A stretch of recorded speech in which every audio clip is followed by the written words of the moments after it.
So Bobby Green has legally changed his name to King. He posted this to his Instagram. He wrote, "I know I worked so hard at Bobby Green, but the point was to show you go from nothing to a king." You know what I'm saying? It's my birth certificate. Then we have to go and do this right here. See that name right there? Amended. My name is King now. Just let people know I wasn't playing. I really changed my name. Paddy Pimblett posted this to his Instagram afterwards. He wrote, "This mushroom has actually changed his name to King, so yous can officially call me the King Slayer on July 28th. Listen, exactly what you've been saying. You're gonna pay severely. I was thinking of this movie. It's called Enemy of the State. I think the guy's name was Gene Hackman, I want to say. But he was saying, you're either a genius or you're really stupid. So we're gonna find out real soon. Aljamain Sterling wants to fight Diego Lopes in the Sphere. I'm thinking about Aljamain Sterling versus Diego Lopes at the Sphere. There's a nice ring to it. Mozart, I don't know what the hell he's doing. Gave him a date, he hasn't accepted yet. Started making all these excuses, so either you want to fight on my terms or I go fight somebody else. So, Diego Lopes, if you oblige, let's make it happen in the Sphere, September 14th. Let's get it. Conor McGregor is back to training. He posted this video to his Instagram last night, showing himself training while there was a big party going on outside of his house. But they don't see. There ain't no walk. They party, yeah. We pull power. Aha! Ah, yeah. Will they party? We pull power, yeah. Take it hell serious, or take it somewhere else, yeah. What's up, control? Yes, sir. Have a good night at the festival. I got work to do, yeah. Millions today alone. Parties out in my back garden. And where am I? Still here, after hours. Nah. Second session of the day, Sunday night. The work nut is not going to get done by itself.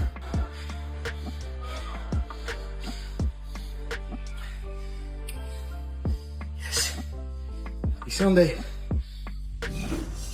Nate Diaz reacts to Jorge Masvidal claiming that he won their boxing match. Nate discusses possibly running it back for a third time. You walk away from this fight with a majority victory. Is it a satisfying victory? Yeah, as far as boxing goes and that, and what was the round count? What was the 7-3? Yeah, that's cool. But a little bit more that with him, it should have been a real fight. But I'm happy I got the opportunity to fight somebody who I like a real fight. So it was good to have an opponent. We had something to fight for. What would be your assessment of the fight? Because Jorge came in here and said that you put pressure with a lot of volume, but you never really hurt him, and that he landed the bigger shots in the fight. Is that accurate to you, or what do you think of his assessment? He threw the harder shots and was trying to kill, but couldn't get no jobs done. I never really got hurt. He made with a couple things that I was like, all right, I'm not gonna let you do that again. But if it was shorter round, I think we could have done a lot more damage, but it was 10 rounds, so I treated it like that. Now that it's tied 1-1 between you guys and he's got the victory from 5 years ago that felt a little, I know you felt a little burned by it, that it was taken from you from the doctors. This fight ends in a majority decision. Does it feel like this chapter of your career is closed, or would you like to run a trilogy with Jorge? That's a whole nother situation for later. I think we're 1-0 on each other. He got to win in MMA, and I gotta fight. I gotta win in boxing. So who knows what's gonna happen next with him? But at some point, Uriah Hall says the one fight he wished he got in the UFC was against Israel Adesanya.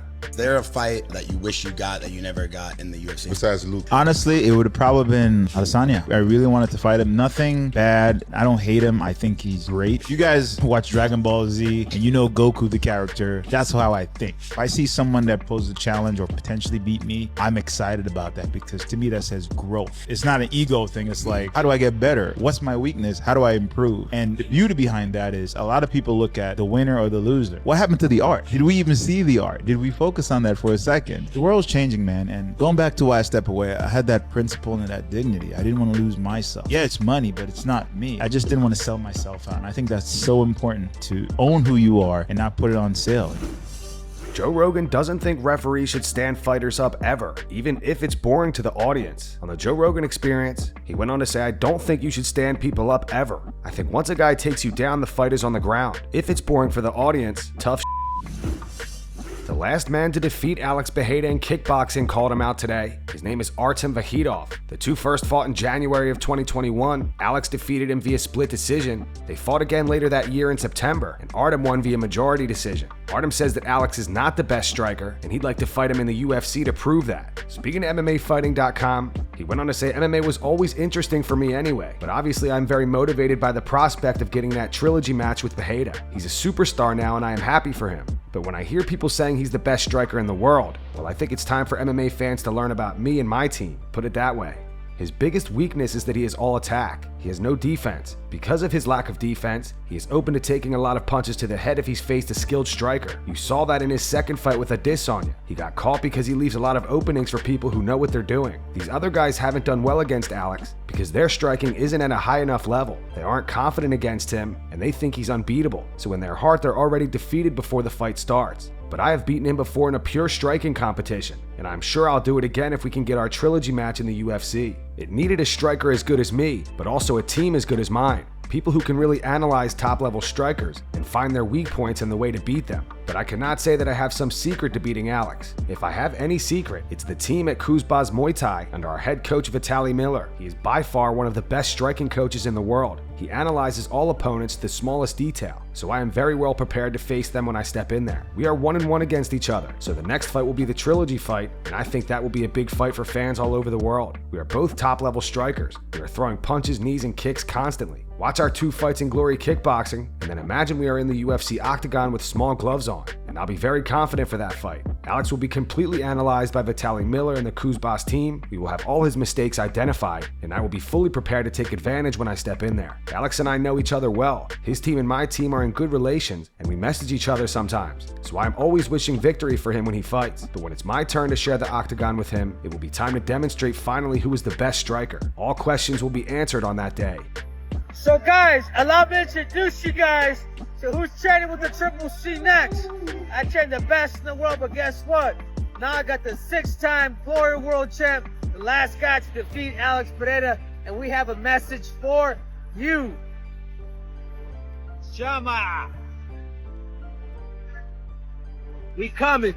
And that's going to wrap it up for the news. Thanks for watching. For daily MMA news and content, subscribe to Full Mount MMA and click the bell icon to be notified when we post videos. Here are the 3 top comments from last video. The first one's from Zach H420. It says Darren Till somehow still manages to get taken down in a boxing ring. The second one says the relationship Glover has with Alex and his family is wholesome. And the final one says, what the f is Darren Till doing? Fought in some backyard organization for pay instead of doing bare knuckle with Perry? Those were the 3 top comments from last video. If you want to be featured in the next one, all you have to do is comment down below. And if you missed yesterday's news, click the video on screen right now to get caught up.